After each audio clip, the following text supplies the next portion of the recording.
Assalamualaikum warahmatullahi wabarakatuh. Perkenalkan, nama saya Siva Luluiljana dengan NIM 240210090, Prodi Akuntansi Lembaga Keuangan Syariah, kelas 1C Politeknik Negeri Cilacap. Di sini saya akan menjelaskan langkah-langkah beserta interpretasi melakukan uji validitas dan reliabilitas menggunakan Cronbach-Alpha serta menganalisis regresi linier. Selamat menyaksikan. Langkah pertama, buka aplikasi IBM SPSS Statistik. Lalu pada variabel view, masukkan butir pertanyaan, yaitu item 1, item 2, item 3, item 4, dan item 5, serta variabel totalnya. Dan jangan lupa desimalnya dibikin 0. Lalu pada measure, pilih scale. Langkah selanjutnya, input data pada data view dari 20 responden sesuai tabel yang ada di soal. Saya input dulu dari Excel dengan cara blok semua item responden dan skor total. Setelah itu, copy melalui Ctrl+C, lalu kembali lagi ke aplikasi SPSS. Setelah itu, tempel data dari responden tersebut. Langkah ketiga, melakukan korelasi person dengan cara klik Analyze, lalu Correlate, Pivot, lalu pindahkan semua item dan skor total dengan cara Ctrl+A dan klik tanda panah ke kolom kanan. Centang person dan pastikan to tilde tercentang, lalu klik OK. Lalu akan menghasilkan output korelasi person seperti ini. Hasil analisis korelasi person antara setiap item pernyataan dengan skor total diperoleh. Item 1 memiliki korelasi sebesar 0,987 terhadap skor total dengan nilai signifikansi kurang dari 0,001 dan menunjukkan bahwa item 1 memiliki hubungan yang sangat kuat dan signifikan dengan total skor. Item 2 memiliki korelasi sebesar 0,929 dan signifikan pada p-value, yaitu kurang dari 0,001, artinya valid dan berkorelasi sangat kuat. Item 3 memiliki korelasi sebesar 0,910, juga signifikan dan berada dalam kategori hubungan sangat kuat. Item 4 memiliki korelasi sebesar 0,943 yang menunjukkan hubungan yang sangat kuat dan signifikan. Terakhir, item 5 memiliki korelasi sebesar 0,946, juga signifikan dan valid. Karena semua item memiliki nilai korelasi di atas 0,3 dan signifikansi kurang dari 0,4438, maka semua item dalam kuesioner ini dinyatakan valid. Nilai korelasi yang tinggi menunjukkan bahwa kelima item tersebut mampu merepresentasikan kepuasan mahasiswa terhadap layanan akademik. Oleh karena itu, tidak ada item yang perlu dihapus atau diperbaiki, dan instrumen ini dapat dilanjutkan ke tahap uji reliabilitas. Klik menu Analyze, lalu Scale, lalu Reliability Analysis. Selanjutnya, masukkan kelima variabel item 1 sampai 5 dengan cara Ctrl+A, klik tanda panah ke kolom items. Skor totalnya tidak usah dipindahkan.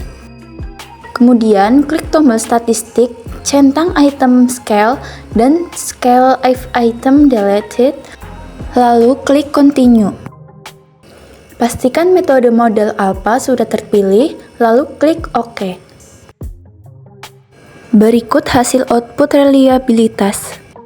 Berdasarkan hasil analisis reliabilitas, nilai Cronbach-Alpha sebesar 0,967 menunjukkan bahwa tingkat kepuasan mahasiswa terhadap layanan akademik sangat reliable. Kelima item kuesioner memiliki korelasi yang kuat terhadap skor total dengan nilai di atas 0,8 semuanya. Artinya setiap item berkontribusi baik terhadap total skor. Jadi tidak ada item yang perlu dihapus dan layak digunakan untuk mengukur kepuasan mahasiswa terhadap layanan akademik. Selanjutnya, menyimpan hasil output uji validitas dan reliabilitas dengan cara klik menu file di pojok kiri atas, pilih Save As, Tentukan folder lokasi penyimpanan yang diinginkan. Lalu beri nama file pada kolom file name. Jika sudah, klik save. Untuk menyimpan file SPSS, langkahnya sama, yaitu klik menu file, save as, pilih lokasi folder penyimpanan. Pada kolom file name, beri nama file, dan pastikan format file adalah SPSS statistik. Lalu, kalau sudah, klik save. Langkah pertama, masuk ke variabel view, buat dua variabel yaitu X dan Y. Pada X labelnya biaya iklan, dan pada Y labelnya penjualan. Dan jangan lupa measure-nya pilih scale semuanya. Langkah selanjutnya, pindah ke data view, masukkan data biaya iklan dan penjualan dari soal.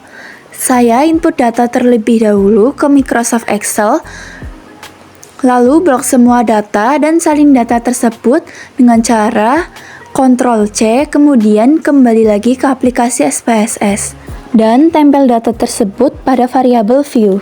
Langkah selanjutnya, klik menu Analyze, lalu Regression, lalu Linear. Pada independen yaitu biaya iklan atau X, dan pada dependennya yaitu penjualan atau Y. Kemudian klik statistik, pastikan model fit dan estimates tercentang, lalu continue. Klik plots, lalu centang histogram untuk melihat analisis chart tersebut. Lalu klik continue, kemudian klik OK. Lalu akan menghasilkan output regresi seperti ini. Pada tabel model summary, kita fokus pada nilai R dan R square. Diperoleh nilai R sebesar 0,923 yang menunjukkan bahwa hubungan antara biaya iklan dan penjualan sangat kuat. Semakin tinggi biaya iklan, semakin tinggi pula penjualan. Dengan demikian, biaya iklan merupakan faktor yang sangat kuat dan berpengaruh terhadap penjualan. Nilai R square sebesar 0,851, artinya 85,1% variasi penjualan dapat dijelaskan oleh variasi dalam biaya iklan.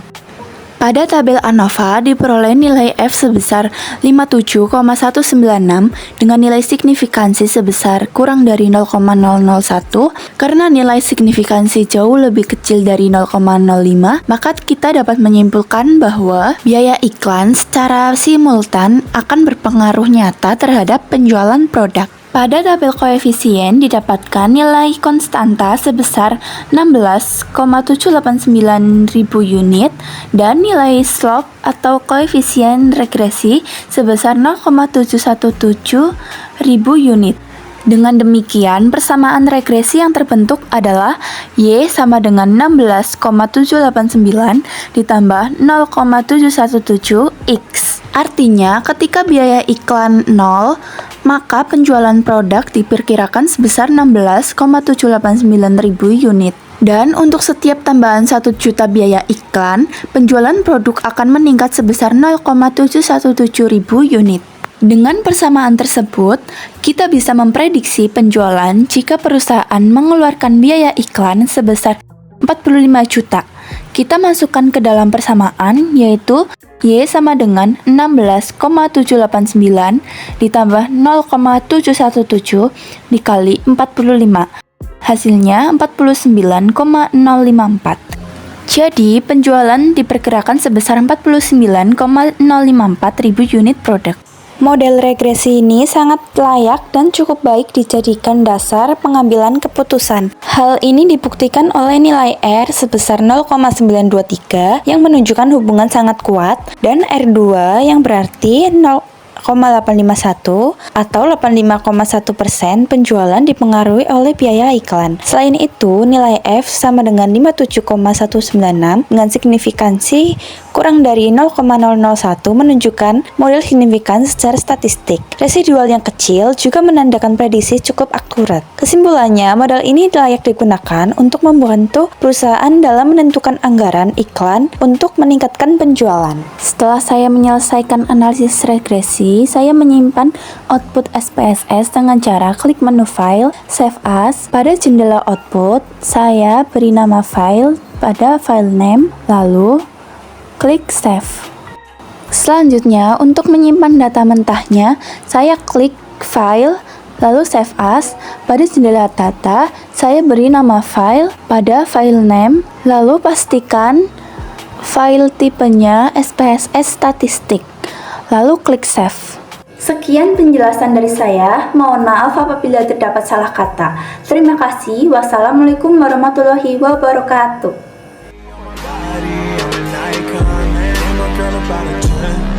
I should fuck her, you know.